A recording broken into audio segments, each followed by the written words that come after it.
Well, welcome. Thank you for joining us for these candidate interviews. And why don't we start off, give you an opportunity to introduce yourself, the ward that you're going to represent, and a little bit about your background. Thank you very much. My name is Keith Nyhan.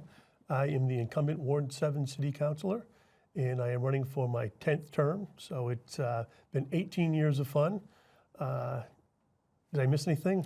No, 18 years. I was just kind of flabbergasted at 18 years, but that's quite a commitment. It's been interesting. I'm actually a fourth generation resident of the South End, and I went to school in Ward 7. My kids went to school in Ward 7, so a lot of roots in the neighborhood.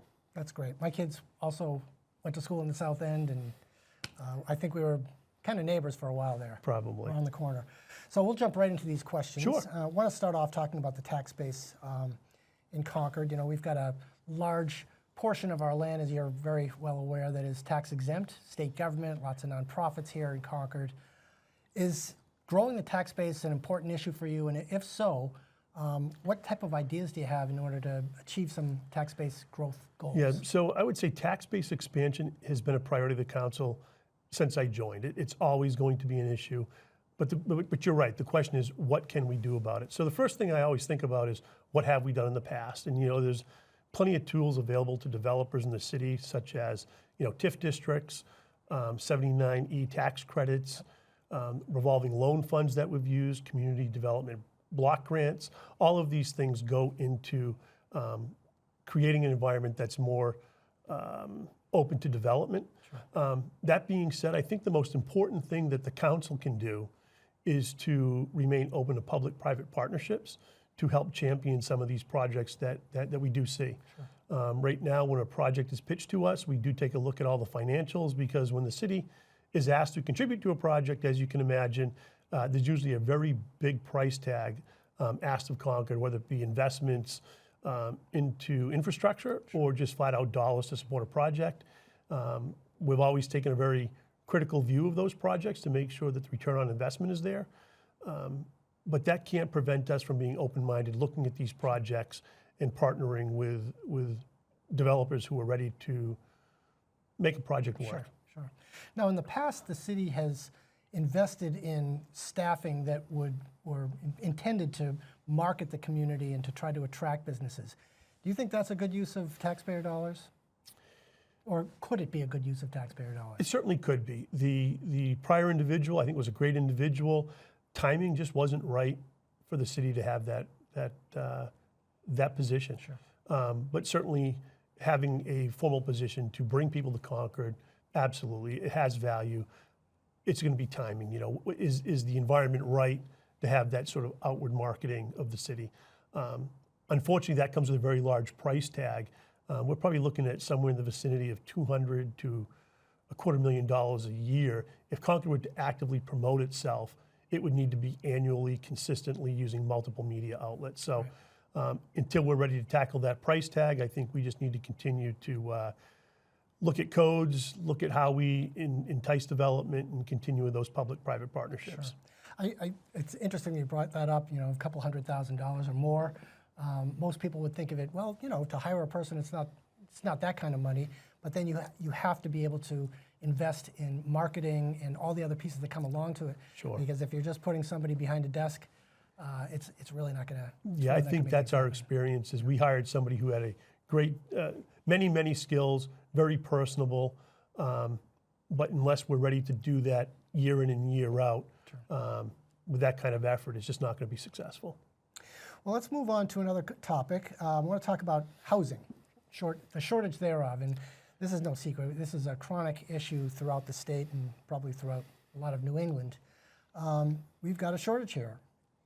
And it's difficult for employers to attract workers of all levels, but particularly if you want to attract young professionals. And we've had some luck over the past couple of years with that, but no place for them to live. So what types of ideas might you have where the city could maybe impact this issue one way or the other? What should we be doing differently? Well, it's interesting. Housing is a priority. It's an issue for the city. It's an issue for the state. It's an issue across the country, to be frankly honest with you. The council's been wrestling with this for many years. And I actually brought some numbers here, which I'd like to read. Currently, so going back to 2020, we currently have right now, as it stands, 1,200 development applications in the pre-development process. I'm sorry, we have 1,200 units currently in the pre-development process. In permitting, currently in front of the planning board, we have 650 units coming to us, 750 approved and pending construction, and 400 units actively being built right now in the city of Concord.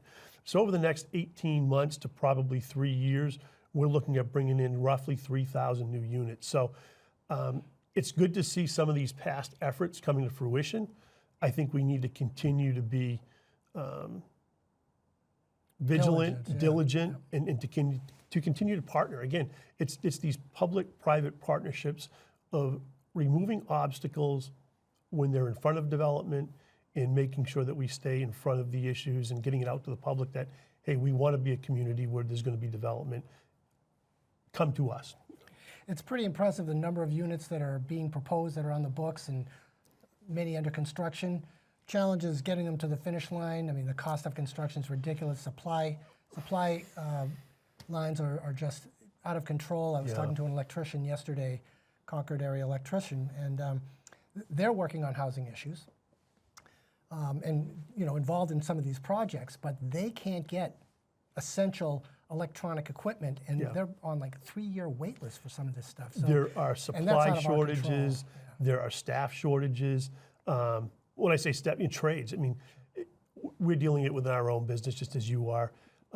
Obviously, those are obstacles. Again, we'll partner with anybody, but we're currently building 400 right now. Yep. That's not a small number. It'll make a dent.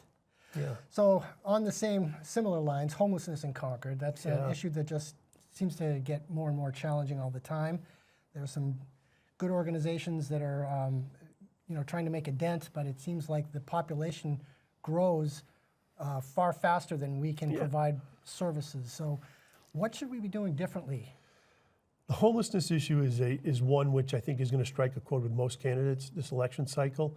Again, it's something we've been dealing with at the city level for a number of years, hence our commitment and investment into trying to bring more units into Concord. 400 will make a dent. However, we're talking about some people who are chronically homeless. It's actually incumbent upon the city that we continue to work with individuals. Those who need services, we have organizations that individuals can reach out to, and some organizations that are reaching out to those homeless individuals. The Coalition to End Homelessness is an example. We also have our Human Services Department. People need to avail themselves of those services. We need to deliver those services. That being said, the homelessness issue was highlighted this past week at a city council meeting where, in particular, Ward 7 had 5 homeless camps that were recently disbanded. I can tell you the residents are not happy about homeless encampments in the neighborhoods. It's my commitment that we will remove every single one of them that we are able. Unfortunately, some are on private property, some are on state property, but those that are on city property, we've been able to break up, get people the services that they need and move them on. It's very challenging because a lot of these folks are not seeking services, and so how do you address an issue like that? Yeah, it's the proverbial, you can lead a horse to water, but you can't make them drink. We have those services available, but what's not okay is having the encampments in the neighborhoods where people no longer feel safe.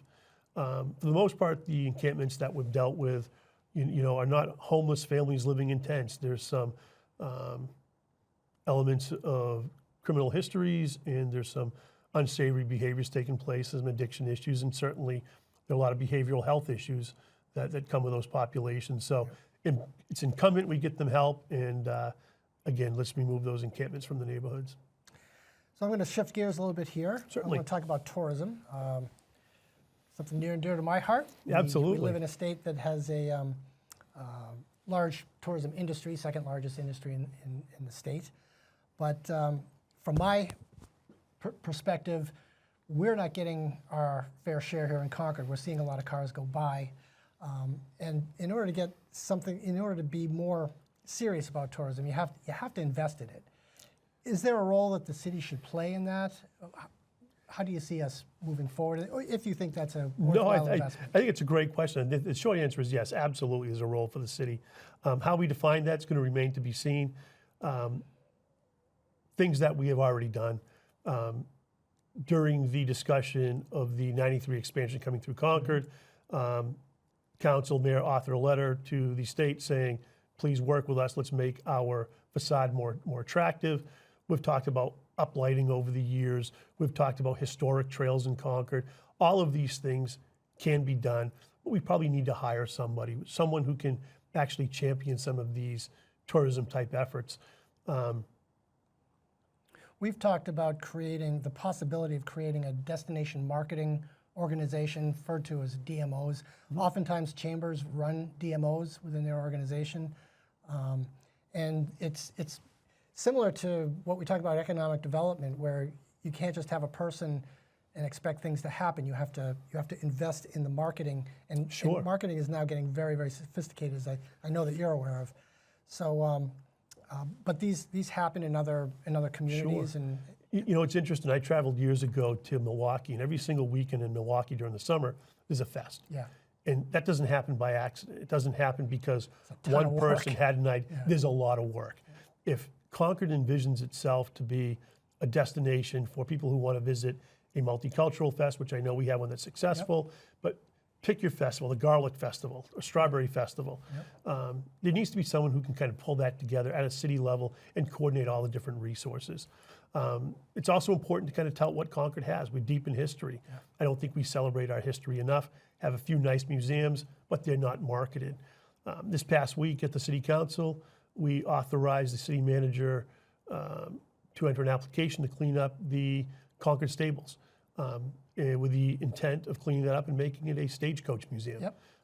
All of these things would be great for the long-term tourism in Concord, but as you said, it's more than just having events. You need to market it. Yeah, no, we have the festivals, and we have the tools, not the tools, but the product to sell. Yeah. The question is getting a good, sophisticated campaign that's consistent and that brings people in. I think more product, more marketing, more investment on behalf of the city, and I think it does benefit the city in many ways. Certainly, businesses, hotels benefit, which ultimately benefits the city's tax base. And where I talk an expansion, might not be real expansion, but certainly investment expansion. Sure. Last question here. We touched a little bit on this, but talking about Interstate 93, and so you had actually had a couple of ideas there, but you know, this is an asset, or potentially an asset for the city, given the number of cars that go up and down. And but our image from the highway is, in my opinion, it's bleak. If you get into town, you realize what a jewel it is here. Sure. If you just drive by it, you think, there's probably nothing to see here. So what could we be doing differently with that, considering that we're going to change Interstate 93 going through Concord? Well, I think that's exactly the opportunity to do that during the expansion of 93 is to make those changes, to invest those dollars that we just talked about. We've already reached out to state and federal partners saying, you know, please help us invest in those facades, if you will, those gateways. The time is coming for us to do that. We need to be hyper vigilant and super proactive as these projects come aboard to make them more enticing. That being said, I also think it's, you know, Concord's a great place to raise a family. Sure. Some people I talk to don't necessarily want more people coming into Concord. It's their safe place. It's quiet little Concord. Sure. There's a balancing act there. Yeah. But I can't imagine anybody's going to complain about making Concord more attractive visually from the highway. Even if someone stops to have a sandwich on their way up north, we're glad to have the business. Well, yeah, it's the best of both worlds with tourism, because you bring them into the community, they hang around for a while, they spend some money, and then they go home. Yeah, exactly. So the impact on the infrastructure is not that great. Yeah, which is something else we could talk about on another day, about densities and housing and impacts to communities. But I'm sure we will. yeah, Keith, thanks so much for doing this. I really appreciate it. you're very welcome. Have a nice day. You too.